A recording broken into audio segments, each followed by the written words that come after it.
Halo,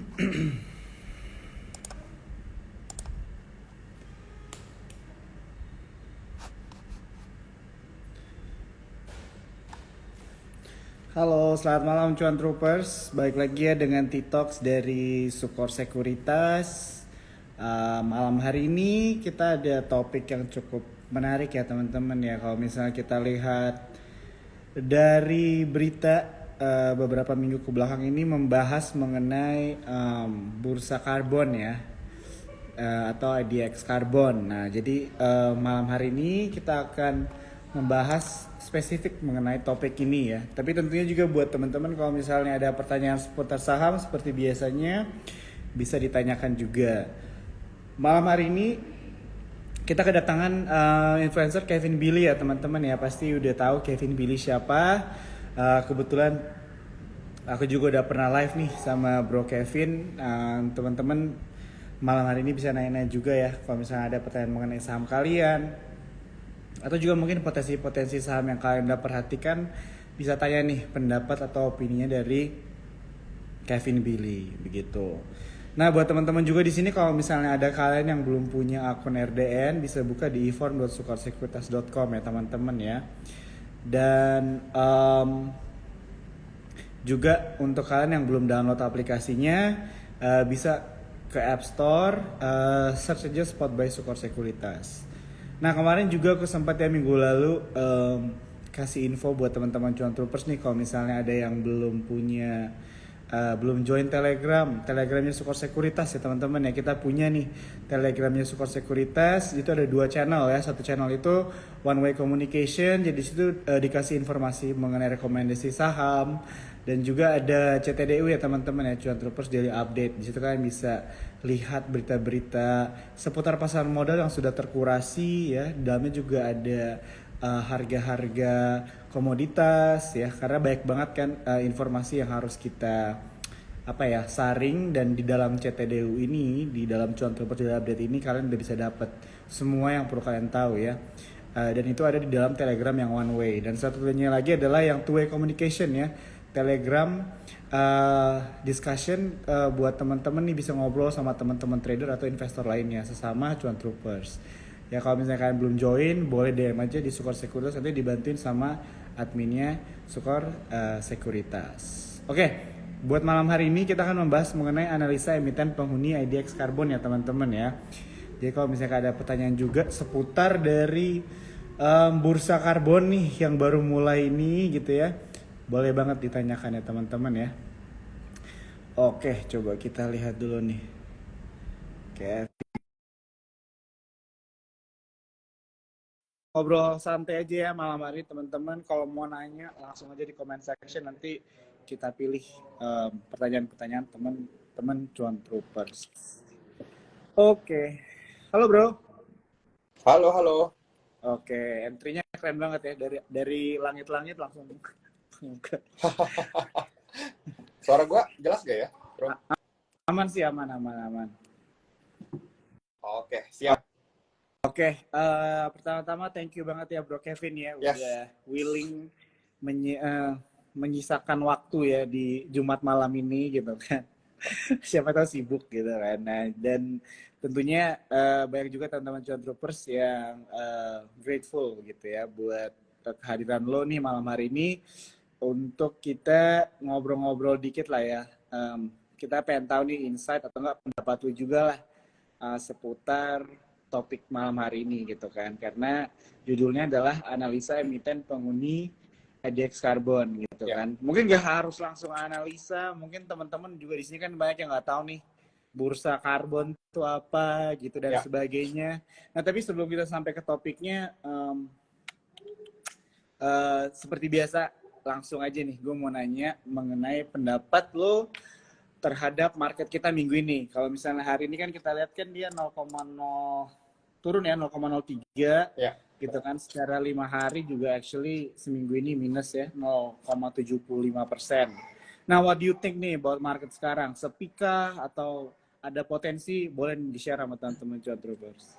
Oke, mungkin update ya, mungkin berapa hari terakhir ini buat teman-teman yang nggak gitu liatin market tiap hari banget. Jadi belakangan ini memang khususnya mungkin 3 hari terakhir ya semenjak sebelum libur itu memang market kita drop koreksi lumayan dalam dan sekarang ini Buy Technical sedang menguji support trendline jangka pendeknya. Jadi sebenarnya kita tuh udah uptrend mulai dari 17 Juli ya, dari pertengahan Juli udah mulai bikin higher high higher low, udah cukup oke sebetulnya. Cuma sekarang ini lagi ngetes support nih di sekitar 69 sampai 69.30.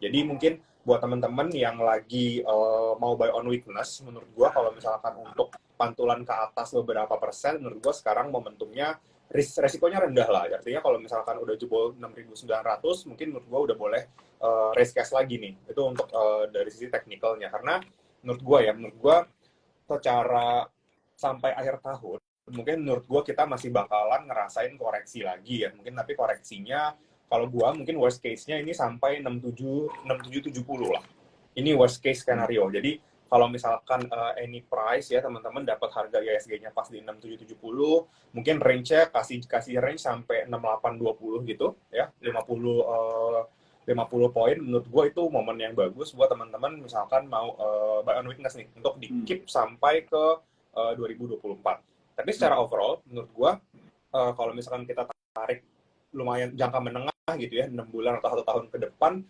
outlook gua sih sebenarnya IHSG masih bisa ke atas ya. Mungkin kita bakalan lihat IHSG retest di resistance all time high-nya ya, malah di 72 sampai 73. Cuma makanya kalau misalkan nanti ada koreksi-koreksi dikit nih kan lumayan ya 6770, 6820 menurut gua itu untuk buy on weakness cukup menarik gitu ya karena menurut gua setelah naik lumayan tinggi kalau misalkan kita lihat dari daily atau time frame 1 jamnya sebenarnya ketika chart candle IHSG kita bikin higher high itu MACD-nya nggak berhasil bikin higher high justru udah 3 kali ini bikin lower high ya kita bisa ngomong ini bearish divergence so artinya kalau misalkan nanti ada koreksi, menurut gue itu wajar aja karena udah lumayan lama kan dari pertengahan Juli sampai pertengahan September gitu udah 2 bulan kita naik terus gitu belum ada koreksi yang terlalu berarti. Jadi ya nggak apa-apa lah kita koreksi dulu istirahat sebentar. Justru udah harus siap-siap lagi nih nanti ya di dekat-dekat area bawah gitu 6770 range sampai 6860 mungkin kalau menurut gue udah boleh mulai cicil ya tinggal porsinya dibesarin ke bawah untuk buy on weakness overall gitu bro kalau misalkan gue lihat IHSG-nya ya. Oke, I see. Jadi tadi kalau misalnya gue tangkap berarti butuh 6 bulan lah ya sampai 1 tahun ke depan gitu ya untuk naik gitu ya. Ya betul. Kalau misalnya estimasi lu untuk sisa bulan di tahun ini apakah akan tetap begini aja sideways atau akan lewat dari 7.000 atau gimana nih? Kalau secara teknikal katanya gimana? Kalau gue lihat ya, kalau by technical sampai akhir tahun menurut gue belum bisa lewatin all time high, belum bisa nyentuh ke sana lah. Tapi mungkin target 7.000 di tahun ini menurut gue cukup visible bro. Jadi seandainya nanti turun ke 67 something, 68, terus rebound sampai ke lewatin 7.000 lagi area-area situ menurut gue bisa ya untuk sampai di Desember di tahun ini. Itu sih. Tapi kalau misalkan untuk all time high-nya lagi, menurut gue mungkin baru akan kejadian di 2024 ya, menurut gue. I see. Oke. Thank you ya bro ya buat pandangan lo nih terhadap pergerakan market sekarang ini ya. Jadi dari sisi technical analysis gitu kan. Dan mungkin pertanyaan gue jadi menurut lo jadi untuk market sekarang ini dengan keadaan sekarang ini apakah ini wait and see atau ini lebih ke arah tetap ada opportunity atau bagaimana nih? Kalau misalnya dari lo aja ini kan opini ya. Jadi kalau dari lu sendiri melihat dengan keadaan market sekarang itu bagusnya gimana nih? Sebelum kita ngobrolin ke topik selanjutnya nih, gue pengen tahu banget nih pendapat lu untuk hal ini.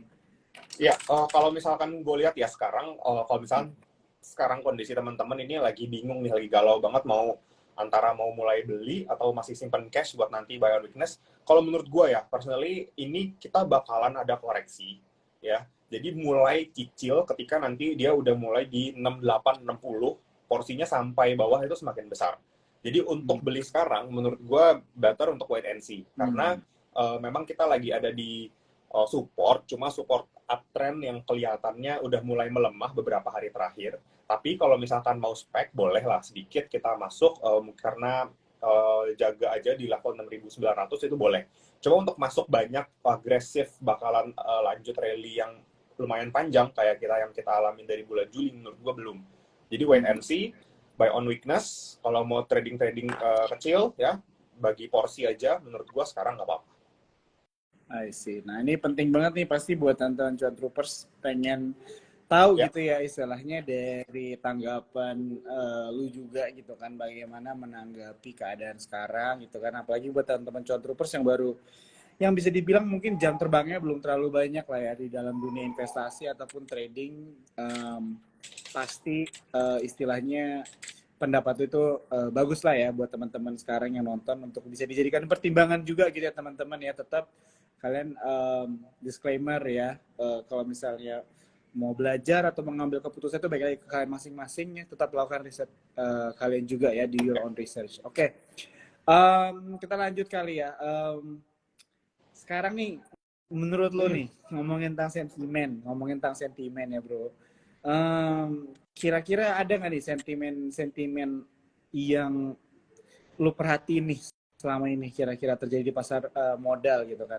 Sentimen mungkin banyak, tapi kan biasanya kita juga kurasi ya. Maksudnya kan sentimen apa aja nih kira-kira yang memang patut gitu kan kita perhatikan gitu kan.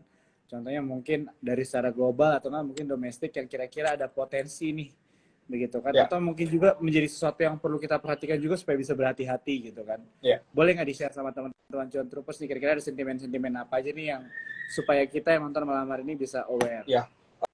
Mungkin ini ya, kalau misalkan menurut gue sentimen dalam negeri yang bisa benar-benar ngegerakin market arahnya lebih jelas kemana adalah deklarasi capres cawapres sama partai politik pendukung, bro. Karena sekarang menurut gua ya, terutama fund-fund besar yang memang lagi hitung-hitungan ya kelihatannya ya, kira-kira mereka bakal dukung siapa.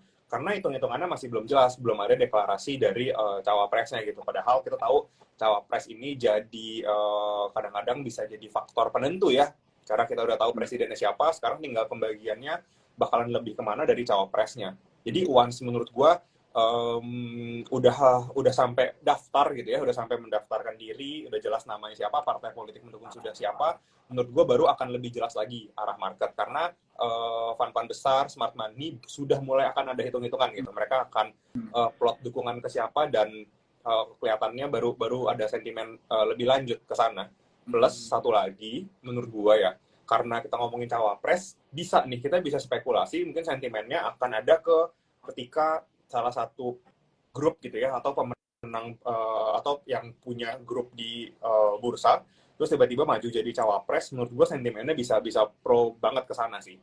Jadi kalau misalkan kita tahu kan nama-nama beberapa pengusaha yang akan maju, mungkin ada Pak Erick Thohir, ada Pak Sandi gitu ya. Jadi menurut gue kalau misalkan dua nama ini berhasil maju, ini bisa jadi sentimen positif lah, at least jangka pendek buat saham-saham yang terrelasi sama dua figur ini menurut gua. Sama mungkin satu lagi ya, kemarin juga kan kita sempat ada bahas tuh yang tentang konstruksi ya, dimana sebenarnya setelah hilang bertahun-tahun terakhir gitu ya, tiba-tiba konstruksi mulai bottoming, mulai naik dan flow-nya juga kelihatan cukup konsisten. Jadi menurut gua isu yang tren yang lagi akan panas tuh beberapa waktu ke depan tuh itu ya. Beside yang bakal kita bahas ini karbon ya, IDX karbon. Mungkin trennya sementara itu ketiga ini, bro. Oke, ya. Thank you ya, bro ya. Jadi ini buat teman-teman Cuan Troopers ini ada beberapa sentimen gitu ya yang diperhatikan sama Kevin Billy ya, dan tentunya buat teman-teman juga bisa menjadi pegangan juga ya kalau misalnya melihat berita ya. Topik-topik yang tadi udah di-mention itu bisa menjadi sesuatu yang kalian perhatikan juga nih begitu ke depannya. Oke, kita mau masuk aja langsung nih ya ke topik kita malam hari ini. Nih aku mau encourage dulu buat teman-teman ya yang nonton malam hari ini. Tadi udah ada beberapa yang nanya. Tetap ya teman-teman kalau misalkan ada pertanyaan boleh aja di Q&A-nya ya, di question box-nya tinggal tap aja. Kalau mau tentang saham nih udah ada yang nanya ya, tadi tentang Akra contohnya, dan juga tadi ada yang nanya tentang apakah akhir bulan Desember ada Santa Claus Rally dan sebagainya. Nanti itu akan kita jawab ya teman-teman ya di penghujung dari IG Live kita malam hari ini. Oke bro, jadi ngomongin tentang IDX Karbon nih. Apa itu IDX Karbon bro? Apa itu bursa karbon? Oke. Mungkin boleh jelasin nih buat kita yang nonton malam hari ini. Boleh. Jadi kurang lebih gini teman-teman, sebenarnya ternyata banyak ya, banyak pertanyaan, sebenarnya banyak berita yang membahas tentang IDX karbon, bursa karbon, tapi belum banyak yang paham nih kira-kira gimana, ini buat apa gitu loh, cara kerjanya gimana, dan apa hubungannya sampai bisa nguntungin emiten. Jadi teman-teman mungkin boleh siapin catatan barangkali kalau ada yang mau nyatet. Dan ini, lagi-lagi ini beda sama sebenarnya di tahun lalu tuh ya, akhir tahun 2020 itu, 2022 itu, pernah ada yang namanya IDX LQ45 Low Carbon Leaders. Itu launching di B20 gitu ya. Dan ini beda dari itu. Kalau misalkan yang waktu itu, yang IDX LQ45 Low Carbon ini isinya ya saham-saham yang dianggap cukup ramah lingkungan gitu untuk dimasukin ke indeks ini. Dan ini beda sama IDX Carbon atau Carbon Trading yang kemarin ini dirilis gitu ya. Jadi menurut gua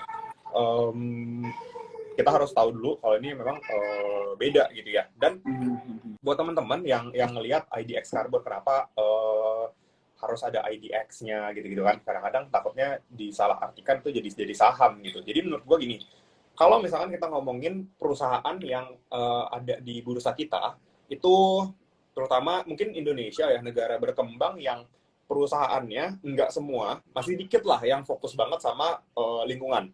Makanya di setiap aktivitasnya itu banyak banget yang mungkin efek gas rumah kaca yang dampaknya nggak bagus sama lingkungan. Nah, pemerintah itu ada regulasi yang membatasi, oke, perusahaan ini batas karbonnya, batas emisinya sekian. Let's say dia 80% gitu. Terus ada perusahaan lain yang memang industrinya beda, dia dikasih limit mungkin 90%. Terus ada lagi perusahaan lain dikasih limit beda-beda. Nah, setiap perusahaan itu ada limitnya, dan kalau misalkan perusahaan itu emisi gas buangnya yang merusak lingkungan itu melebihi limit yang telah ditetapkan, itu nantinya akan ada namanya pajak karbon yang bertahap pemerintah akan bikin. Nah, pastinya perusahaan-perusahaan itu bakalan mikir gimana caranya supaya dia nggak bayar pajak karbon terlalu besar.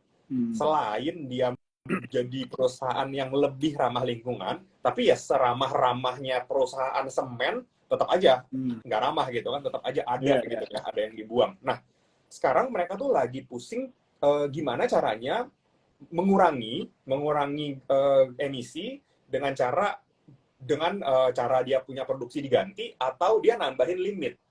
Nah, kayak tadi limit yang dibahas kan udah ditetapkan tuh sama pemerintah. Nah, bursa karbon ini atau carbon trading ini sebenarnya itu untuk membeli limit, lebih ke sana. Jadi teman-teman misalkan punya perusahaan limitnya melebihi batas nih. Nah, kalian cari perusahaan mana yang bisa jual limit itu. Artinya perusahaan yang menjual itu harus cukup green. Harus kayak misalkan, makanya kemarin tuh sentimennya kemana? Ke Arko gitu kan, ke Kin, yang mana dia punya pembangkit listrik tenaga air, tenaga surya, yang pasti mereka akan dapat ekstra kredit gitu ya, tambahan karbon. Nah, perusahaan-perusahaan yang merasa daripada gua ngorbanin produksi dengan jadi lebih green, mendingan gue beli aja limit perusahaan-perusahaan itu. Jadi dia tuh mikirnya lebih ke lebih profit mana nih, lebih cuan mana, ngurangin limit atau beli limit sebenarnya. Nah, jadi beberapa itu makanya lucunya adalah ya udahlah, daripada pusing mikirin kayak gitu, mendingan beli aja dari perusahaan lain yang memang jauh lebih green. Ya, bukan jauh lebih green, malah memang perusahaannya fokusnya ke green energy gitu. Kayak pembangkit listrik tenaga air, yang tenaga surya itu kan udah fokus, udah pasti green gitu kan. Itu pasti limitnya besar banget. Nah, di sini limit ini bisa diperjualbelikan akhirnya, dan dampaknya ke bursa adalah perusahaan-perusahaan yang bisa menjual limit bakal dapat pendapatan ekstra sebenarnya. Kayak misalkan kita ngomong beberapa perusahaan, contohnya gitu ya, Pertamina Geothermal ya. Pertamina Geothermal itu udah berhasil jual, bahkan sebenarnya di tahun 2022 juga udah berhasil jual, tapi memang pendapatannya ini belum terlalu signifikan ya, masih relatif kecil lah, itu masih 0, masih 0, sekian persen dari total pendapatan. Cuma kan ya namanya duit gitu ya, tetap aja income, tetapnya pendapatan masuk, dan hopefully bisa jadi lebih besar dengan adanya carbon trading ini. Karena ya makin lama makin kesini pasti pajak karbon atau kelebihan itu bakal dikenain denda yang jauh lebih besar. Jadi menurut gua supply demand-nya bakal ada, So, perusahaan-perusahaan yang punya extra limit ini bisa markup karena ada demand.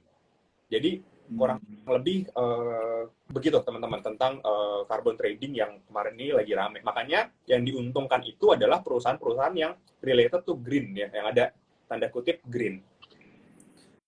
Oke, menarik banget ya nih teman-teman Cuan Troopers ya penjelasannya. Jadi cukup membuat kita ngerti juga begitu ya apa itu bursa karbon nih. Jadi bursa karbon itu kalau yang gue tangkap sih bro, jadi kayak jual beli ini ya, kredit ya, pengeluaran karbon dioksida lah ya atau gas rumah kaca gitu ya, jadi jual kredit gitu.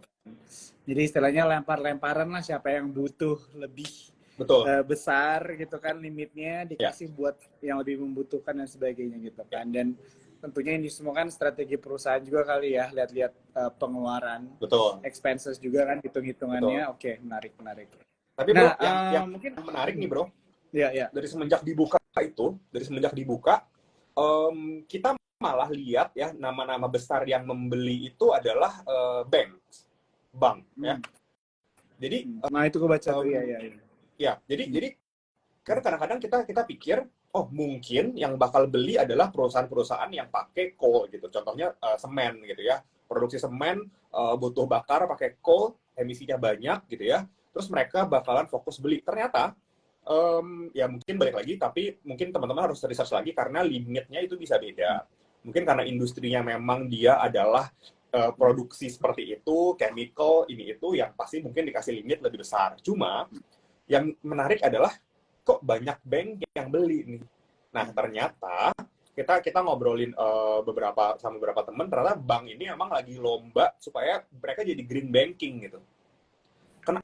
Kenapa kok green banking kan kadang-kadang gue nanya gitu juga awalnya, apa hubungannya nih banking kok harus jadi green gitu? Karena kan memang gini, bank kan pasti masih pakai listrik gitu ya untuk operasionalnya, terus di beberapa juga masih ada yang paper. Jadi tuh mereka sebenarnya mau berusaha untuk lomba lah. Mereka tuh lomba gengsi-gengsian untuk dapetin gelar green banking nih yang pertama. Kalau bisa mereka nggak usah kurangin emisi, mereka beli aja semua kan uangnya banyak tuh, banyak cash tuh, mereka bayarin supaya tercatat sebagai, makanya namanya net zero ya, net itu berarti harus semua secara keseluruhan gitu, walaupun dia ada minus, kalau dia beli jadi plus ya tetap netnya nol gitu.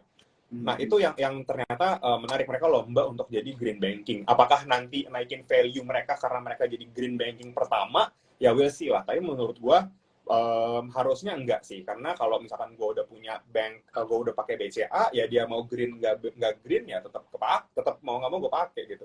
Itu sih yang menarik itu sebenarnya itu. Ya. Wah, ini menarik ya teman-teman ya. Jadi dari tadi secara teknisnya lah ya. Kalau misalnya kita mau belajar mengenai bursa karbon, kita juga belajar juga ini sebenarnya ada, mungkin bisa dibilang sedikit ada urusannya sama pamor kali ya bro ya kan. Masih cari nama juga begitu kan, karena ya bisa dibilang ini kan sesuatu yang baru digalakan juga kali ya bro ya, bisa dibilang itu kan ya. Tadi kan lu juga mention katanya masih dalam tahap apa ya tadi, masih dalam proses lah ya gitu kan, masih diramaikan begitu kan. Jadi apalagi baru ASEAN kemarin juga gitu kan, banyak banget topik diskusinya kan membahas tentang environment juga begitu kan. Jadi ya mungkin ada hubungannya sama itu juga sih. Oke. Ya ini teman-teman udah mulai banyak nanya-nanya ya, kita tampung dulu nih. Ada yang bilang berarti greennya nggak real katanya. Oke ya, kita ngobrol-ngobrol lagi nih, lanjut ya. Nah tadi kan lu ada mention nih bro, ada kira-kira ada beberapa saham nih yang diuntungkan karena bursa karbon ini gitu kan. Contohnya tadi kayak lu bahas mengenai Kin, atau mungkin ada brand juga maybe gitu kan. Nah saham karbon tuh maksudnya gimana sih? Ini kan banyaknya teman-teman Cuan Troopers juga yang mungkin masih kurang ngeh gitu, apa hubungannya jual beli karbon ini sama saham gitu kan, yang bisa mengakibatkan mungkin saham ini harganya jadi naik turun atau memberikan sentimen yang positif atau bahkan mungkin negatif. Mungkin boleh jelasin ya teman-teman Cuan Troopers. Iya, jadi gini, kayak tadi gue bilang ya, jadi misalkan teman-teman punya perusahaan yang memang secara lebih green dari perusahaan yang gue punya gitu misalkan. So, gue pasti akan mencari perusahaan kalian untuk beli gitu ya, limitnya. Nah, menurut gue dengan adanya peraturan ini, ya pasti itu bakal ningkatin demand. Karena ini kan lagi digodok nih, pajak ekstranya mau seberapa besar.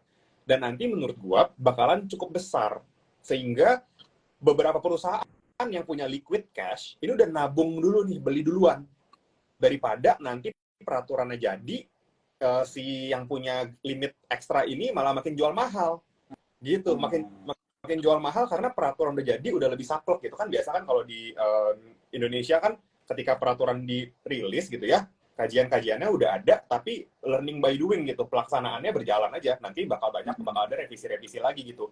Nah, menurut gua pemerintah cukup serius karena kita tahu ya, kemarin kan Pak Luhut yang ditunjuk untuk ngurusin polusi-polusi ini.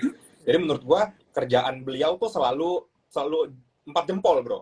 Jadi menurut gua nggak main-main gitu ya ketika dia mutusin akhirnya setelah dia ditunjuk mulai rame lagi nih dibahas ini. Nah, jadi nanti kalau misalkan kita lihat ya dari pendapatan perusahaan, mungkin teman-teman bisa lihat di laporan keuangannya. Contoh ya, gue ambil contoh Pertamina Geothermal deh. Kan dia naiknya cukup signifikan untuk kemarin. Nah, di 2022 itu pendapatan dari kredit karbonnya si Pertamina Geothermal ini cuma 11 miliar sebenarnya. Di compare tuh pendapatan dia keseluruhan itu cuma even nggak nyampe 0,2%.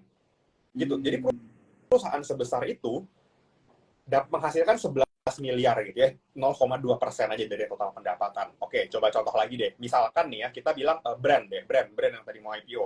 Nah, brand ini kan udah ngejual juga ya. Itu cuma 0,6%, which is sebenarnya jauh lebih besar ya, 3 kali lipat dari Pertamina Geothermal gitu. Nah, cuma ini kan 2022 ketika belum galak nih pembahasannya.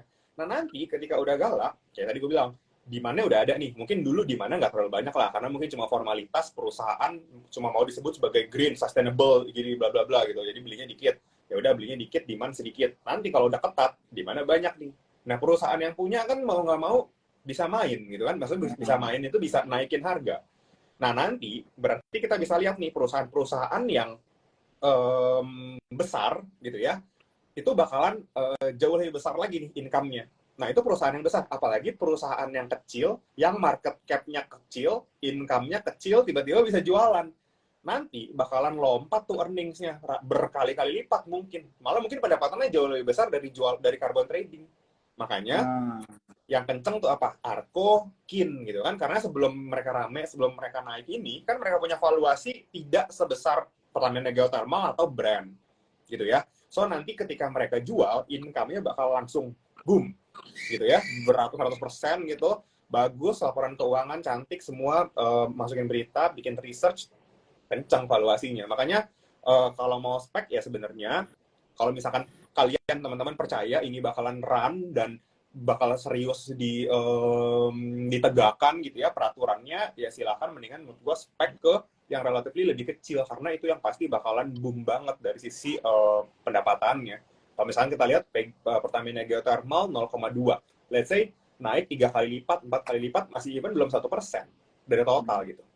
Jadi menurut gua untuk turn around yang benar-benar boom, kalau misalkan ngincer emang yang jackpot, mainnya di yang relatively small cap gitu, untuk dampaknya ke emiten-emiten yang ada di bursa. Gitu, bro. Oke. Menarik ya, jadi ini kita ngomongin tentang potensi lah ya bro, bisa dibilang kayak gitu ya. Potensi apa yang akan terjadi ke depannya, begitu kan. Dan bisa dibilang juga mulai menimbun kredit karbon, begitu kan. Apalagi dengan regulasi pemerintah ya, semuanya sudah mulai dicanangkan, digalakkan. Inilah yang menjadi ya menjadi sesuatu lah ya yang perlu diperhatikan juga begitu. Nah, itu udah mention kan, jadi mungkin yang untuk yang lebih valuasinya lebih kecil yang mungkin lebih menarik. Kalau misalnya memang IDX Carbon ini nanti ke depannya itu memberikan cuan gitu kan. Apakah ini the only cara analisanya atau mungkin ada lagi nggak nih bro kira-kira kalau kita balik ke topik kan analisa emiten penghuni IDX Carbon nih, kira-kira mungkin lo ada angle lain nggak yang perlu diperhatikan nih? Kalau misalnya malam hari ini ada teman-teman cuan troopers yang pengen mulai seleksi nih, kira-kira saham apa aja nih yang related sama karbon, begitu yang mungkin akan memberikan profit ke depannya. Iya, oke. Kalau tadi kan kita ngomong point of view-nya adalah emiten yang bisa ngasih limit ekstra ya. Kayak mungkin kita contohnya Pertamina Geothermal, Kin sama Arco gitu ya, yang bisa ngejual. Nah sekarang point of view kita coba dibalik sampai ke perusahaan-perusahaan yang memang limitnya terbatas. So mereka akan mulai bikin anak usaha sendiri untuk mengcover si induk gitu, yang limitnya besar. Jadi mereka akan beli dari anak usahanya ini. Karena balik lagi, business owner yang punya grup besar pasti relatifnya bakalan uangnya itu muter di circle grupnya dia gitu kan, dibanding harus keluar. So, kalau misalkan ini jadi, menurut gua grup-grup besar ya, kayak Medco, kayak Barito, itu bakalan lebih masif ekspansinya ke green. Jadi, Medco gitu ya, melalui Medco Power gitu ya, bakalan lebih, mungkin ya capex-nya dikesanain gitu ya, fokus buat beberapa saat, sampai mungkin kelihatannya udah lebih menguntungkan nih, dibanding harus beli sama perusahaan luar.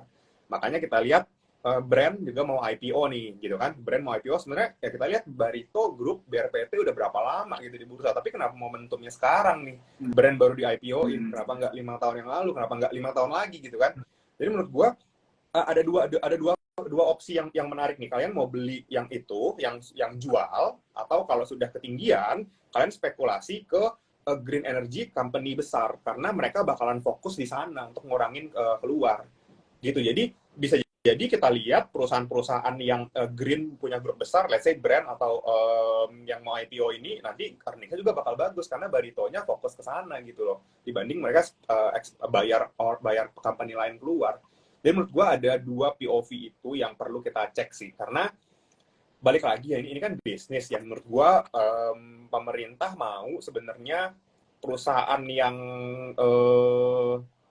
green itu sedikit lebih diuntungkan lah karena keluar ini, tapi nggak bisa juga memberatkan perusahaan-perusahaan besar, karena kan ya balik lagi, ketika misalkan Medco-nya atau Barito yang ininya mereka berhenti produksi, atau SMGR semen-semenan berhenti produksi, itu kan bakal pusing sendiri juga. Jadi kalau bisa ya profitnya dibagi ke sana supaya mereka punya capex yang lebih besar, ya supaya Indonesia dilihat lebih green lah. Menurut gue sih outlook-nya ke sana. Jadi lebih ke ini juga sih, karena mungkin kemarin G20 ini itu bahas ya, iklim ini itu, terus mulai rame juga di Jakarta, mulai ada polusi gitu-gitu. Jadi menurut gua ya momentumnya pas lah untuk ngeluarin bursa karbon gitu.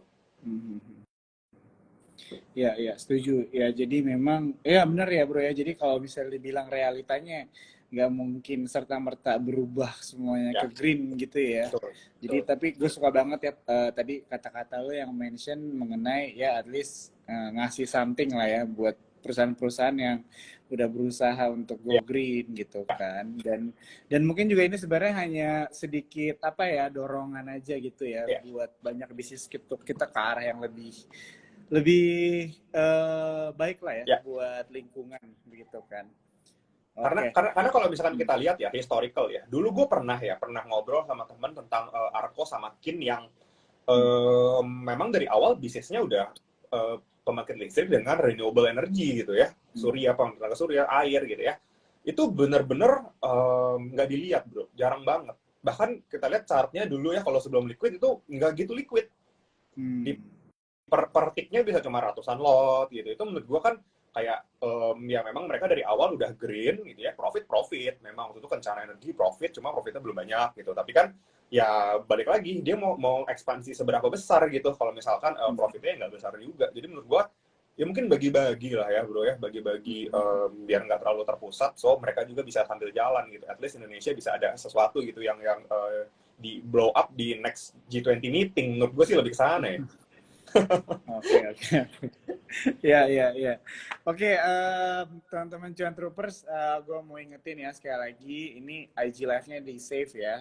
Jadi kan bisa nonton di Instagram Sukor Sekuritas. Karena ada beberapa nih yang baru join juga. Mungkin ada teman-teman yang bilang gue masih nggak ngerti nih katanya mengenai perkarbon-karbonan ini. Trust me, gue juga sama gitu ya. Tapi beberapa minggu lalu coba baca-baca juga nih karena cukup menarik juga gitu ya. Gue paling Ya, suka bahas-bahas mengenai potensi begini ya, maksudnya spekulasi dan sebagainya ke depannya gimana. Dan tentunya kita sebagai investor yang baik gitu ya teman-teman ya, kita juga perlu ya untuk istilahnya mengedukasi diri kita nih dengan cara salah satunya adalah dari TikTok malam hari ini. Mungkin ngobrolnya kita masih ringan-ringan aja ya, gitu kan, nggak usah berat-berat. Tapi at least buat teman-teman yang nonton malam hari ini Jadi ada sedikit rasa lebih penasaran lah ya untuk mengetahui apa sih karbon-karbon ini lah gitu kan bahasanya. Oke, kita tinggal 15 menit lagi. Sekarang kita coba jawabin pertanyaan teman-teman cuan troopers kali bro ya, Ya, apa-apa ya? silakan. Boleh. Oke, ya. Jadi ini ada yang nanya nih bro, Sema Oasa, nih gue giniin deh supaya muncul dia caranya gini nih. Tes, oke. Sema Oasa Mutu apakah termasuk nih bro katanya di bursa karbon nih? Oke, gue lihat ya. Kalau gue lihat memang gue belum buka laporan keuangan seberapa besar perusahaan-perusahaan ini bisa berkontribusi ya. Jadi kalian masih cek lagi aja. Cuma gue lihat ya yang di highlight adalah beberapa perusahaan yang memang kemarin ini cukup ramai gitu. Jadi menurut gue volume memang ada ya di SEMA. Dan kalau misalkan gue lihat Mutu ini kan jadi company yang jadi kalibrasi lah ya, atau dia jadi yang ngecekin gitu. Jadi menurut gue bisa berdampak, cuma mungkin belum ke sana banyak ya. Jadi menurut gue memang fokus dulu ke emiten yang memang fokusnya dari awal core bisnisnya emang udah langsung green. Jadi menurut gue kalau misalkan ditanya termasuk ada dampaknya, cuma menurut gue bakalan jauh lebih besar impact-nya. Kita lihat lompatan earning saya itu di Arko sama KIT. Menurut gue fokus kedua itu udah cukup sih. Sama mungkin brand ya, walaupun valuasinya cukup mahal, karena mereka lihat momentum ya, IPO untuk green energy ini lagi bagus, mereka IPO-in, valuasi cukup tinggi, tapi ya namanya valuasi ya bisa semakin tinggi lagi. Jadi menurut gua untuk pick-nya adalah di 3 itu yang core-nya. Oke, jadi buat pertanyaan ini tadi ada yang nanya juga nih, brand buy or buy.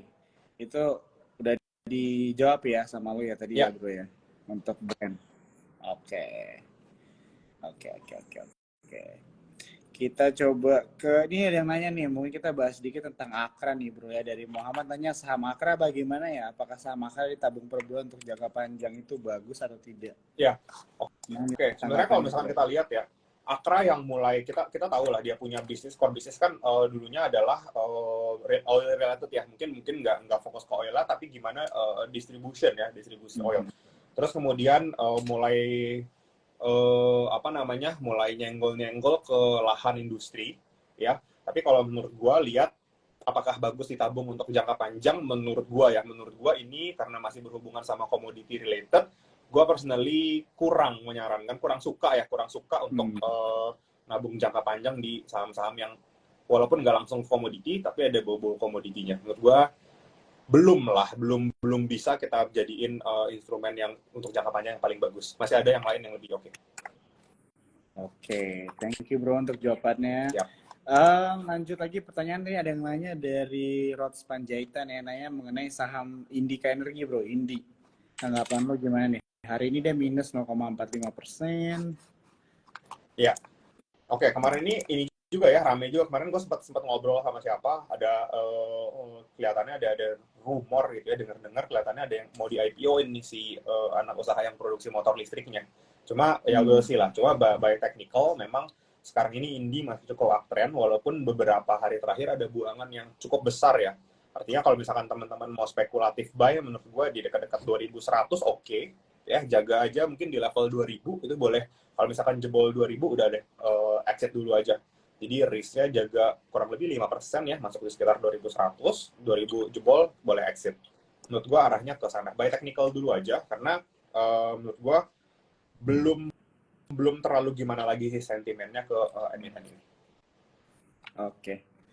Oke, kita lanjut lagi pertanyaannya dari Effendi Lim ya. Ini nanya nih, tadi dia salah satu juga nanya mengenai batu bara. Apakah harga call masih bisa ke 200? Saham batu bara apa masih menarik? Nah, menurut lo gimana nih saham batu bara? Oke. Batu bara ya. Menurut gua cukup menarik. Cuma menariknya lebih ke call yang kayak ADMR ya, call yang untuk industri ya terutama ya. Jadi kita tahu kan dia punya call kan beda jenis gitu ya. Jadi masih menarik, cuma menurut gue personally sekarang lebih suka call yang modelnya kayak ADMR dibanding call yang untuk PLTU. Harganya masih bakalan oke. Menurut gua masih bakalan oke, masih mungkin nggak bisa lompat yang sampai kayak parah banget gitu ya beberapa waktu lalu. Cuma menurut gua di harga sekarang kita udah sama-sama tahu juga produksi beberapa bisa dicari juga berapa dia punya cost buat produksi. Ya sekarang harganya jauh di atas itu ya, itu masih profitnya masih banyak banget. Menurut gua ya memang dia kan based on kontrak gitu ya, kontrak jual. Tapi kan kalau misalkan kontraknya tahun sebelumnya udah habis, dia bikin kontrak baru kan pasti akan mepet-mepet atau ngikutin ke harga acuan sekarang gitu ya. Walaupun itu bukan harga acuan yang dia jual ke perusahaan menurut gua. Tapi ya tetap oke lah. Tapi kan karena kan misalkan harganya naik dari kontrak tahun lalu ya pasti akan ada apresiasi. Kecuali ya yang dijual buat ke pemerintah. Menurut gua masih oke ya, tapi untuk yang fokusnya lebih ke industrial kayak ADMR atau mungkin kalau misalkan mau lirik-lirik yang kayak gitu ya mainlah ke yang ekspor ya, yang ekspor itu menurut gua lebih oke dibanding yang main dalam negeri. Oke. Alright, kita lanjut lagi pertanyaannya. Ini sekarang pertanyaannya datangnya dari gua nih, bro. Yes. Kita belum sempat tadi bahas mengenai sektor nih. Ya. Ya kan? Jadi mungkin dari sisa akhir tahun ini sama let's say pertengahan tahun depan lah ya. Menurut lo kira-kira ada nggak nih dari pendapat lo aja? Opini seorang Kevin Billy. Ya, sektor-sektor apa nih yang mungkin bisa diperhatikan sama teman-teman Cuan Troopers yang ada potensi memberikan keuntungan lah? Oke. Menurut gua masih cukup bullish sama consumer cyclical ya. Mungkin teman-teman bisa lihat retail ya, karena kita lihat sebenarnya mungkin story-nya masih story yang sama apa yang gue share beberapa waktu lalu. Mungkin even dari tahun lalu pun gue udah cukup suka gitu sama retail gitu ya, terutama sama Ace Hardware yang pasti kita tahu juga ya dia refresh-nya kencang banget juga dari 400 ya, dari 400-an sempat udah ke 800, itu udah double. Terus kalau misalkan ada koreksi menurut gue boleh entry karena gue personally masih cukup suka ya yang berhubungan sama mass market, sama daya beli masyarakat yang mungkin ya probability cukup besar untuk perputaran uang nih bakal terjadi besar banget bro di menjelang 2024 menurut gue. Karena gini, sekarang kan kalau misalkan kita lihat ya, ya oke lah, kita nggak bisa ngomong mungkin money politik terjadi atau enggak, tapi setiap pemilu itu pasti akan ada order-order, mungkin media iklan, mungkin baju, mungkin spanduk, yang ngerjain itu banyak UMKM gitu ya, perusahaan-perusahaan kecil gitu, yang didistribute ke sana. Jadi menurut gua ini bisa jadi booster juga, mereka dapat uang, beside of mereka dapat amplop langsung, itu ya kita sama-sama tahu ada atau enggak di area kita. Menurut gue itu bisa jadi booster, mereka akan belanja, so perputaran uang ini akan jadi jauh lebih besar. Karena ingat gini, teman-teman, kita tahu media gitu ya, berita, kalau misalkan biaya untuk maju sebagai caleg itu cukup besar, ya, caleg DPR, DPRD, dan apapun itu cukup besar gitu ya. Karena gini, mereka yang nyalonin diri, mereka punya uang banyak, yang udah dikumpulin gitu ya, terus uang itu dipakai untuk nyalek. Nah, nyalek ini kan ada timnya orang banyak gitu ya, mereka siapin baju, siapin media kampanye, ini itu, artinya perputaran uang yang selama ini dikumpulin sama beberapa persen orang yang kaya banget gitu ya, akhirnya mereka nyalek, akhirnya mereka keluarin duit gitu, yang mana duit itu bakalan terdistribute ke orang-orang yang relatively ekonominya menengah ke bawah. Nah, nanti mereka ini akan meningkatkan keinginan mereka untuk belanja lah. So, menurut gue, retail sektor menurut gue masih cukup menarik. Cuma, ya kita sabar-sabar dikit lah. Kayak contohnya, satu yang gue paling suka kan Ace Hardware gitu ya, MAPI gitu. Itu kan udah cukup naik tinggi. Ya kita tunggu ada koreksi, baru entry lagi. Cuma menurut gue, temanya masih akan ke peningkatan spending masyarakat. Pasti akan kenanya langsung ke emiten-emiten yang retail related ya. Menurut gua sih gitu bro. Oke, ya setuju ya bro ya dengan sentimen-sentimen yang ada gitu kan.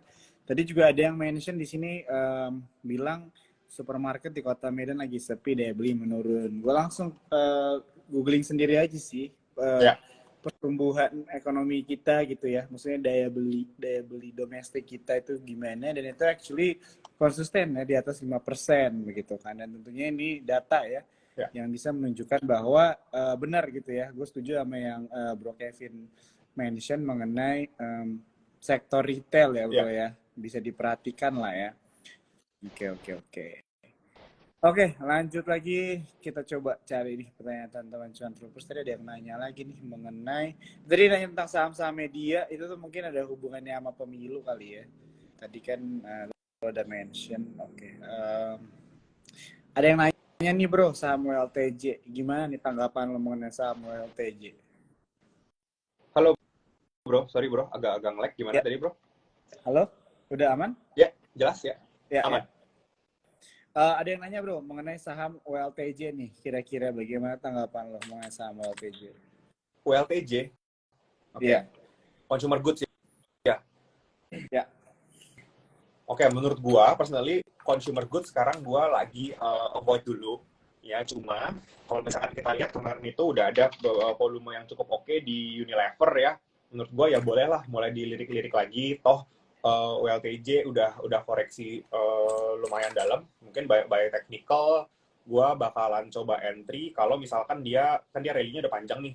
Ya mungkin sekitar dekat-dekat 1.600 gini udah boleh lah untuk entry. Nah, kalau misalkan dari tadi kan tuh tanya Akra ya, Akra. Nah, gue personally lebih suka kalau misalkan mau nabung ya di emiten-emiten kayak gini, di WLTJ. Walaupun ya tunggu agak murah dikit lagi, 1.600 lah. Deket-deket saat 1.600, oke kok. Misalkan kita lihat ini kan swing beberapa hari terakhir kelihatannya udah jadi ya. Menurut gue tinggal tunggu volume, ya oke lah, ini oke kok, bagus kok WLTJ. Mungkin beli di area-area sekarang deket-deket 1.600 boleh. Kelihatannya swingnya udah jadi. Menurut gue harusnya balik ke 1.8 itu nggak susah lah. Oke. Ya. Oke, thank you banget Bro Kevin untuk jawabannya yang untuk LTJ. Yes. Oke, waktunya tinggal 3 menit lagi. Ini teman-teman aku mengingatkan sekali lagi ya, tadi kalau ada kalian pertanyaan masih bingung-bingung mengenai karbon, ini tadi sama Bro Kevin udah dijelasin dari awal ya. Kalau misalnya teman-teman yang ketinggalan sedikit mungkin boleh nonton di Sukor Sekuritas ya, di IG-nya kita. Karena tadi penjelasannya cukup menjelaskan ya buat teman-teman yang mungkin belum ngerti sama sekali. Tadi bahasanya juga cukup simpel ya untuk kita bisa pahami begitu. Dan mungkin untuk 2 menit terakhir deh, gue mau ngasih nih, kira-kira ada nggak lu pesan-pesan nih buat teman-teman cuan troopers nih untuk menghadapi keadaan market yang lagi seperti sekarang ini. Apalagi hari ini kayaknya agak sepi gitu ya. Iya. Nah, boleh nggak nih bro, kira-kira strategi lah atau enggak mungkin cara mengantisipasi market saat ini apa nih yang mau di-share buat teman-teman cuan troopers? Oke. Mungkin ini dulu ya, thank you ya udah di-invite nih hari ini. Mungkin teman-teman yang tadi agak kelewatan boleh nonton ulang lagi. Cuma kalau misalkan ada pertanyaan ya teman-teman bisa join. Gue ada grup trading ya, grup trading bareng yang free bareng sama Sukor. Teman-teman yang mau nanya, mau join boleh langsung aja. Nanti cek linknya di bio Instagram gue, itu ada Linktree. Itu nanti gue ada drop nomor WA temen tim ya, admin, untuk nanti ditanyain aja gimana cara joinnya untuk masuk grup itu. Tapi pastinya completely ini free. Dari situ kita bakal trading juga, sharing gitu ya, dan juga obrolin ya tentang fundamental, terutama kalau misalkan ada yang tadi mau nanya tentang bursa karbon, please langsung WA aja buat joinnya. Dan mungkin ya kalau menurut gua apa yang harus di-prepare adalah kita harus prepare kalau misalkan IHSG turun lagi dan benar bakalan menguji area supportnya di angka sekitar mungkin 6, menurut gua di 67 itu udah cukup oke untuk entry. Nah, menurut gua lagi ini adalah momentum terakhir untuk kita entry buy on weakness sampai akhirnya rally, mungkin kita lihat dia break all time high-nya di tahun depan.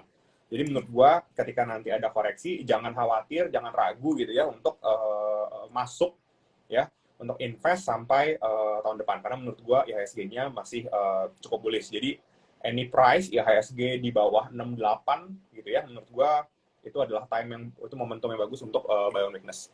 Menurut gua prepare-nya harus seperti itu. Harus berani karena kadang-kadang kita masuk dikit naik banyak gitu ya. Padahal kita tahu kita harusnya masuk banyak. Jadi mendingan kita siap-siap cash, nanti buy on weakness beli untuk hold. Menurut gua gitu, Bro. Oke, thank you banget Bro Kevin, Yes. Billy untuk waktunya ya malam hari ini. Buat teman-teman cuan troopers juga, thank you banget ya yang udah nonton. Ya. Tadi udah di-mention nih sama Bro Kevin, kalau misalkan ada pertanyaan ya, mau diskusi, boleh berarti ke diskusi investasi Bro ya, Yes. yang ini ya. Yes bro, betul. Akun yang ini di bio ya, ada Linktree. Nanti pencet linknya, Linktree itu di paling atas ada nomor chat admin buat join ke grup diskusi bareng. Gitu bro. Oke, siap. Oke deh bro, kalau gitu gue pamit dulu sampai kita ketemu Sip. lagi di lain waktu ya bro ya. Thank you Thank you, banget bro. ya. Oke, siap semuanya. Selamat malam. Thank you, malam. Thank you, teman-teman semua.